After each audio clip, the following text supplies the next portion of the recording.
এই তুই দাঁড়া, তুই এই সময় এখান থেকে কোথায় যাচ্ছিস?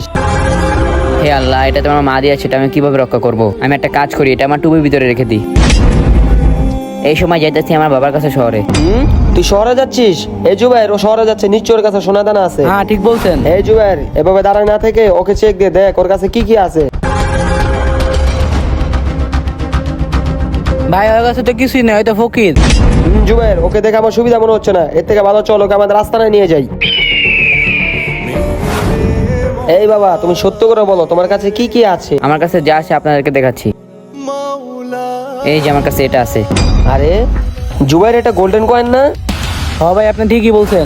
এই ছেলে, তোমার কাছে এত দামি জিনিস থাকা সত্ত্বেও তুমি কেন মিথ্যা কথা বললে না? তুমি তো মিথ্যা কথা বললে এগুলো বাঁচাতে পারতে। না, আমি মিছে কথা বলি না, কেননা আমি আল্লাহর হুকুম এবং মায়ের আদেশ মেনে চলি। আরে জুবাইর, আমরা এত বছর ধরে চুরি চামারি করি, এত ভালো বললাম তো আমরা জীবনও দেখিনি। হ্যাঁ, সত্য কথা বলার কারণে হাসরের ময়দানে আমার মিথ্যাবাদী হয়ে আল্লাহর সামনে দাঁড়াতে হবে না। আরে জুবাইর, আজকে যদি এই ছেলে না আসতো তাহলে আমরা ভালো হতে পারতাম না, কারণ এই ছেলেও তো অনেক মানবতা। আজকে তো আমরা আর চুরি করবো না। ভিডিও ভালো লাগলে চ্যানেলটি সাবস্ক্রাইব করুন।